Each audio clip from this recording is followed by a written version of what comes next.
Video ini diperuntukkan hanya untuk yang berakal sehat saja. Yang akalnya kurang sehat, di-skip dulu ya. Roh yang mengembalakan rasa inilah kemudian mengendap di dalam diri manusianya tanpa disadari oleh manusianya. Pada akhirnya apa? Pada akhirnya manusianya punya roh dan ciri atau sifat kambing yang kita makan itu tadi. Ini tanpa disadari.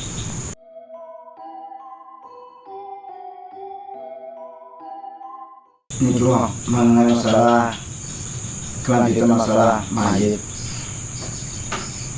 Mayit itu secara umum setelah dimakamkan itu kan otomatis hancur. Tetapi faktanya ada beberapa makam yang dibongkar, ternyata ada yang mayitnya masih utuh. Itu apa sih penyebabnya kok mayat itu sampai utuh? Bilang mana itu amalannya bagus, amalan apa yang kita terapkan agar kita bisa melakukan hal yang seperti itu? Oh, itu kebanyakan orang-orang kuno dulu yang masih memiliki keistimewaan ketika meninggal dunia mayatnya masih utuh. Kadang sudah dikuburkan 50 tahun yang lalu. Nah, kemudian secara kebetulan ada yang menggali kuburan, kok ternyata masih utuh kayak mayat yang baru dikebumikan. Kalau orang-orang zaman dulu masih banyak yang bisa seperti itu. Karena itu sebetulnya salah satu tanda-tanda bahwa manusianya termasuk manusia yang luar biasa bagus di mata Tuhan. Artinya manusia yang punya perilaku dan sifat manusia. Nah, kadang-kala manusia ini kebanyakan kan manusia yang tidak sepenuhnya bersifat manusia karena terkontaminasi oleh sifat-sifat makanan yang dimakan. Ini sebetulnya kan ada kaitannya dengan kasih sayang sebetulnya. Ya, Rahman Rahim itu sebetulnya ada kaitannya di situ.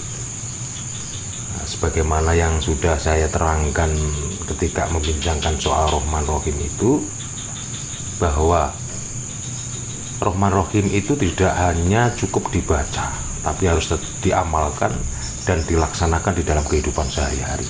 Itu kan yang di pertemuan yang sudah-sudah. Nah, itu salah satu keistimewaan bagi manusia itu yang benar-benar bisa mengamalkan Rahman dan Rahim secara total.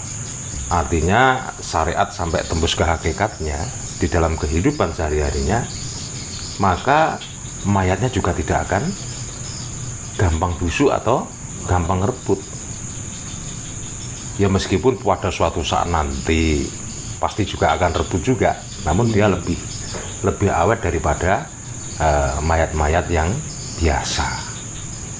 Itu merupakan tanda-tanda dari Tuhan bahwa orang itu atau mayat itu yang dikebumikan, jasad yang masih utuh, itu salah satu tanda bahwa manusia itu manusia yang soleh di mata Tuhan, meskipun kadangkala tidak baik di mata sesama manusia.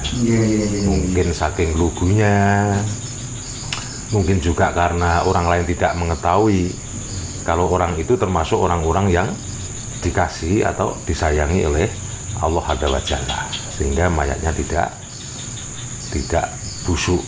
Ada juga yang mayat itu bisa masih utuh ketika melahirkan. Ya, ketika melahirkan anaknya, dia meninggal dunia. Itu ada kalanya juga enggak busuk juga.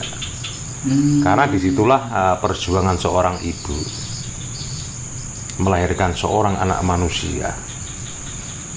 Nah, jadi keikhlasan atau pengorbanan beliau itu yang melahirkan anak kemudian meninggal dunia, itu kadangkala juga tidak busuk juga. Itu salah satu tanda juga bahwa seorang ibu yang meninggal dunia ketika melahirkan anaknya ini juga termasuk keterima atau termasuk baik di mata Tuhan. Nah, kemudian bagaimana tata caranya? kita itu termasuk agar orang-orang yang termasuk benar-benar diakui oleh Tuhan kita Allah Azza wa Jalla itu, sehingga di kemudian hari ketika kita meninggal dunia jasadnya juga akan bisa utuh. Nah, ini kan pertanyaannya kan di sini ini. Iya, itu pertanyaannya. Yang pertama adalah yang dari keyakinan agama Islam. Nah, ini sebetulnya kan penegasan dari Rahman Rahim. Tadi saya sudah sebutkan bahwa Rahman Rahim ini sudah pernah saya bincangkan di pertemuan yang sudah-sudah. Iya. Tapi nggak ada salahnya saya ulangi lagi tentang Rahman Rahim itu. Ya sebetulnya agak lebih masuk lagi ini. Agak lebih masuk lagi bagaimana mengimplementasikan Rahman Rahim terhadap diri kita yang akan kita terapkan di dalam kehidupan sehari-hari kita. Kalau kita mencoba, ini selingan, ya ini selingan. Kalau kita mencoba membiarkan sayur-sayuran dan membiarkan makanan yang dari hewan, misalnya daging atau ikan, coba kita taruh saja. Jadi daunnya kita taruh berdampingan dengan daun-daunan itu, di sebelahnya daging atau ikan. Nah, coba kita biarkan 5 hari sampai 1 minggu. Yang terjadi apa? Yang terjadi daunnya ini kering. Iya. Keren. Sedangkan ikannya busuk. Nah, inilah. Sebetulnya yang benar-benar bisa melakukan Rahman dan Rahim, yang tuntutannya harus kita itu menghindari makanan-makanan yang dari hewan, maka ketika meninggal dunia jasad kita ini juga akan kering, artinya tidak busuk seperti daging yang kita amati dan kita teliti itu tadi. Jadi manusia itu sebetulnya seperti itu. Makanya kan di agama apapun sebetulnya, ini sebetulnya ya, di agama apapun itu sebetulnya menganjurkan umatnya atau penganutnya untuk menghindari makanan yang dari hewan sebetulnya. Tapi oleh karena menghindari makanan-makanan yang dari hewan itu sangat sulit, maka sebatas diatur saja. Artinya di salah satu agama ada yang mengatur jangan sampai memakan binatang buas, karena dikhawatirkan manusianya juga akan buas seperti binatang yang dimakan. Kemudian tidak boleh binatang yang menjijikkan. Nah, ini dikhawatirkan manusianya juga akan menjijikkan sifatnya.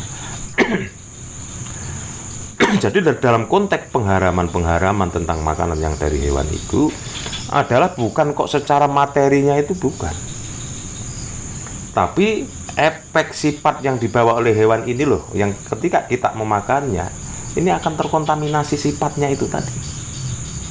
Berarti bukan dagingnya ya, berarti sifat dari binatang itu. Ya, sifat yang dimiliki binatang itu jangan sampai menulari sifat yang dimiliki manusia. Makanya kan kalau orang Jawa bilang, wong namanya manusia ya harus pakai patrapnya manusia. Patrap itu pas dan trapnya atau presisinya. Kadangkala orang Jawa itu mengatakan bahwa atau melihat orang yang tidak seperti manusia kelakuannya, makanya mereka akan bilang, oh kamu itu patrapmu seperti kambing, patrapmu seperti anjing, ya kan? Pas dan trapnya anjing, sifat yang dimiliki manusia itu pas dan trapnya hewan yang disebut itu tadi. Nah, disinilah sebetulnya dalam kehidupan sehari-hari kita yang kita lihat, yang kita dengarkan, sebetulnya mengandungi ilmu-ilmu hakikat yang bisa kita pelajari, kemudian bisa kita laksanakan dengan baik kalau kita mengerti. Nah, tanpa disadari manusia, yang ada kaitannya dengan bagaimana tata caranya besok kalau mati biar jasad kita utuh. Tanpa disadari manusia itu sebetulnya diri manusia ini kan sama dengan apa, semacam tempat sampah sebetulnya kan. Ya ini tempat sampah saja sudah biar gampang. Iya, tong sampah saja sebetulnya. Ya. Apa yang kita masukkan ke dalam diri kita, ini juga akan mengendap di dalam diri kita. Nah, contoh begini, maksudnya begini.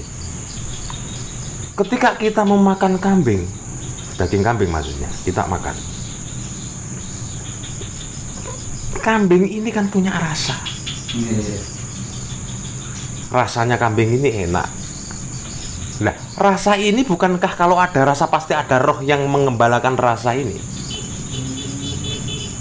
Nah, iya kan? Nah, saya ulangi. Rasa enak yang dimiliki kambing ini kan ada roh yang menyertai rasa ini. Karena bila mana roh tidak ada, berarti rasa juga akan tidak ada, akan hilang. Nah, kemudian kita makan. Nah, kita makan ini. Oh, rasanya memang kambing ini enak. Ini kan. Nah, rasa inilah yang mengembalakan roh yang mengembalakan rasa inilah kemudian mengendap di dalam diri manusianya. Tanpa disadari oleh manusianya. Pada akhirnya apa? Pada akhirnya manusianya punya roh dan ciri atau sifat kambing yang kita makan itu tadi. Ini tanpa disadari. Lah, belum lagi hewan-hewan yang lain yang masuk ke dalam diri kita. Nyawanya tidak ada karena sudah disembelih. Tapi rohnya ini ketika manusia memakannya, maka rohnya menyatu di dalam diri manusia. Makanya manusia yang sering makan kambing, ini contoh ya, perilakunya juga akan seperti kambing. Karena rohnya si kambing itu tadi tanpa disadari masuk dan menyatu di dalam diri manusia. Satu kali makan kambing, masuk lagi makan ikan, makan sapi, makan ayam, tanpa disadari oleh manusianya. Tong sampah ini ya, ini tong sampah jasadnya manusia itu menampung semua rasa, menampung semua roh yang ada di dalam dirinya. Nah, roh-roh seperti inilah dari tumpukan-tumpukan makanan yang mengandungi sifat, mengandungi rasa, dan mengandungi roh yang berasal dari binatang yang kita makan, itu ngumpul jadi satu di dalam diri manusia. Nah, akhirnya apa? Ketika masih sehat, gampang stres. Nah, stres ini bukan milik aslinya manusia, bukan. Tapi stres itu sifat yang dimiliki oleh hewan.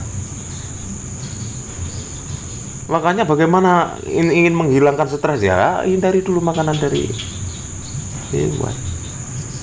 Nah, kemudian begini, kemudian dari roh-roh yang menyatu dalam diri manusia ini, ketika meninggal dunia, nah manusianya tidak bisa menyempurnakan roh-roh yang dari hasil makanan yang dari hewan itu tadi. Tidak bisa membawa pulang serta kehadirat Tuhan. Nah, maka roh-roh ini berubah wujud menjadi aneh-aneh. Dadi set itu karo bangsa ulat. Nah, ketika jadi ulat inilah karena kita ketika masih sehat, ketika masih hidup buas sekali memakan makanan yang dari hewan, makanya ganti kita dimakan oleh hewan juga, makanya gampang busuk. Nah, di situ sebetulnya yang perlu kita tahu dan perlu kita memahaminya. Segitunya. Iya. Coba. Dalam. Dalam harus dikaji betul-betul ya. Harus dikaji betul-betul, makanya tata aturan dari aturan agama secara syariat. Memandikan mayat saja loh harus pakai sabun yang paling wangi. Dengan gosokan yang paling lembut. Juga harus ditutup, hanya orang-orang yang mau memandikan saja yang boleh masuk ke dalam proses pemandian mayat itu. Karena sebetulnya di situ masih ada rohnya. Lah, jika roh-roh dari binatang-binatang yang dimakan ketika masih sehatnya, ketika masih hidupnya ini, dia akan menyatu di setiap sel darah yang dimiliki oleh manusianya. Nah, kemudian manusianya meninggal dunia, nggak mampu menyempurnakan roh-roh ini, nah, berubahlah bentuk menjadi ulat itu tadi, ganti memakan jasadnya manusia. Makanya busuklah manusianya itu. Berarti temannya almarhum Gus Dur juga. Iya.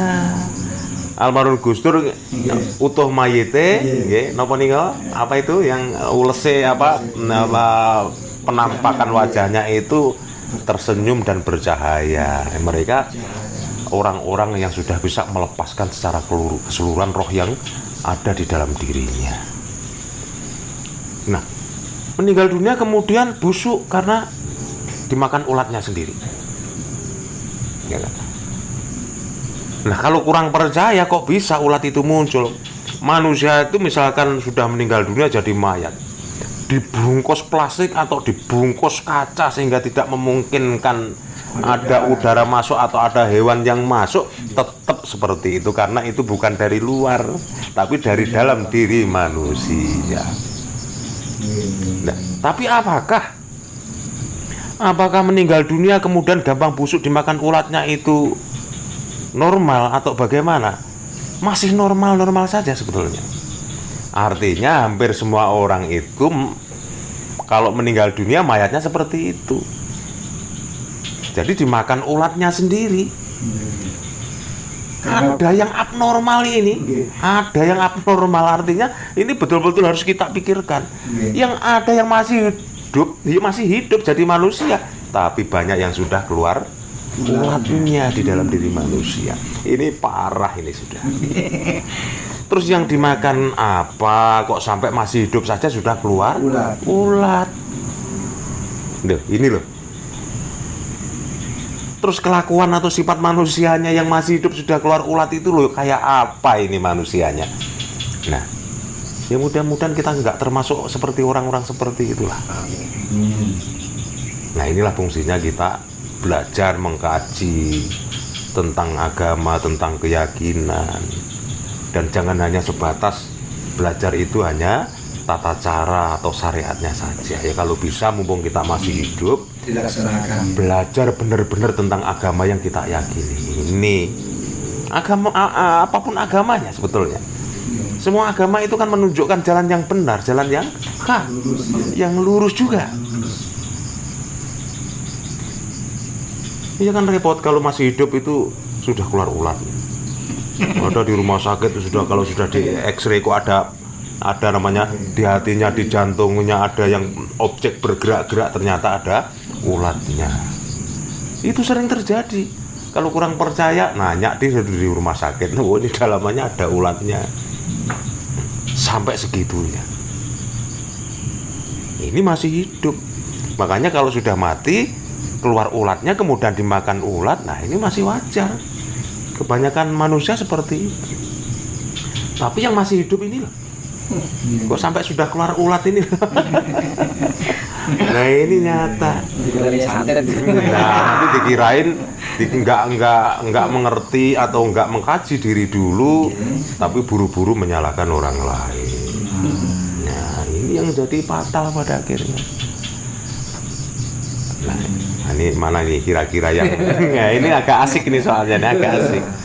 Jadi sekarang itu ya minimal karena sudah ada dibongkar sedikit tata cara supaya kita bisa utuh mayatnya, minimal roman kita terangkan. Nah minimal seperti itu.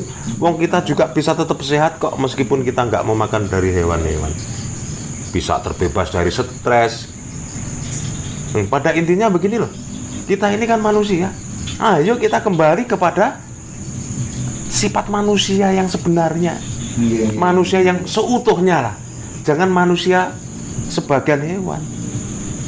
Ya kebanyakan ini kan wujudnya manusia tapi masuk dalam kategori nggak manusia seutuhnya, manusia sebagian hewan. Yang suka makan ayam ya manusia sebagiannya ayam, makanya banyak yang sok jago itu kan. Nah ini ya sok jago petentang kesana kemari. Nah itu kan sifat yang dimiliki ayam kemudian menyatu di dalam diri manusianya. Yang suka lihat kening bening, ya kan? Yang suka main perempuan atau suka jajan dan segala macamnya. Nah, ini kan efek daripada hewan yang namanya kambing yang kemudian dimakan terus mempengaruhi sifat yang dimiliki manusia. Tuh. Ya, mudah-mudahan bisa melakukannya dengan baik tentang hal-hal yang berbau kasih sayang ini tadi, bisa menjadi kebiasaan hidup kita sehari-hari, lambat laun tanpa kita sadari kemudian kita akan tua juga. Kalau sudah tua kan akan meninggal dunia juga. Nah, disitulah nanti akan ada pembuktian ketika kita bisa melaksanakan Rahman Rahim dengan benar, maka mungkin suatu ketika nanti Allah akan menunjukkan bahwa seorang manusia ini loh dulu seperti ini cara mengamalkan keyakinan dan agamanya sampai benar-benar terbukti. Yondilalah, lah ini ketika ada yang menggalinya kok masih utuh. Nah, pada akhirnya kan orang bertanya-tanya. Nah, ini kan apa amalannya dan segala macamnya lah. Nah, ini kayak seperti itu. Tuh, ya apalagi yang mengenai mayat. Ini sebetulnya kalau didetail-detailkan ya masih luar biasa sekali. Masih banyak sekali. Ini mau dulunya kan kita mungkin pernah makan ayam dan kambing, dan pokoknya hewan yang dihalalkan lah. Iya. Kalau dalam hukum kan. Iya. Terus kita sudah meninggalkan. Jadi sifat-sifat itu bisa hilang sendirinya, butuh waktu berapa lama atau tidak bisa hilang sendirinya? Bisa hilang dengan sendirinya ketika sudah menghentikannya. Ini kan waktu estimasi atau kurang lebihnya manusia terbebas dari sifat-sifat binatang yang ketika dulu kita makan itu ada. Ya kurang lebih benar-benar sifat dan ruhnya yang dari hewan yang kita makan kemudian mengendap di dalam diri kita ini kurang lebihnya 1000 hari itu sudah betul-betul bersih sifat kita dari sifat hewan yang kita makan itu tadi. Makanya angka 1000 itu dipakai untuk orang selamatan. Kalau sudah 1000-annya, maka setelah itu sudah tidak ada syukuran atau selamatan lagi. Berarti ada kaitannya. Ada kaitannya, orang-orang kuno dulu yang tahu gitu loh. Loh kenapa kok memilih angka 1000 itu gimana sih? Takarannya sebetulnya ini loh. Iya, dan di 1000 hari pun jasad yang tertanam sudah habis dimakan ulat. Tinggal tulang belulang sudah. Iya. Ada kaitannya nih, pertanyaan yang luar biasa bagus. Nah, sehingga kan akan tahu. Nah, orang mayat ketika meninggal dunia kalau sudah 1000 hari sudah selesai. Kalau nggak percaya dibongkar sudah nggak ada apa-apanya itu. Tinggal tulangnya aja. Daging-dagingnya ini sudah hilang semua. Itu mayat yang dibakar. Tapi kalau yang utuh, ya yang masih hidup ya juga pakai kurang lebih 1000 hari ini. Mungkin 1000 hari itu kan 3,5 tahun. 3 tahun lebih sedikit yang lalu kita misalkan makan ayam. Nah setelah 1000 hari ini betul-betul sudah hilang sifat dan normal. Karena apapun yang kita makan itu kan masuk ke dalam sel. Juga sel darah, sel daging, sel apapun yang ada di dalam diri kita itu benar-benar betul-betulnya hilang memang setelah kurang lebih 1000 hari. Mungkin detailnya ini diteruskan di kesempatan yang lain. Ini asik kok, saya suka membincangkan ini. Ya setidaknya bisa untuk tambah wawasan lah bagi yang ingin tahu dan bagi yang ingin menggali kebenaran, dan yang sedang punya akal sehat juga. Yang akalnya kurang sehat ini lebih baik disehatkan dulu lah. Karena ini berdasarkan fakta. Nah, ya mudah-mudahan obrolan kita ini tadi bermanfaat bagi yang hadir di sini semua. Tidak ada niatan yang tidak baik. Insya Allah secara pribadi niat saya itu baik, berbagi pengalaman, berbagi informasi. Tidak ada niat yang tidak baik. Ya kalau ada pihak yang tersinggung dengan yang saya ucapkan, saya mohon maaf. Nah sekali lagi tidak ada niat yang tidak baik. Niatnya hanya satu. Ayo kita mengkaji diri kita dengan baik, yang ada kaitannya dengan agama yang kita yakininya masing-masing, kemudian bisa melaksanakan agar jadi orang baik juga, manusia yang utuh sebagai manusia yang sebenarnya di mata manusia yang lain juga di mata Tuhan. Sehingga pada akhirnya mayatnya utuh kayak orang-orang yang sudah keterima.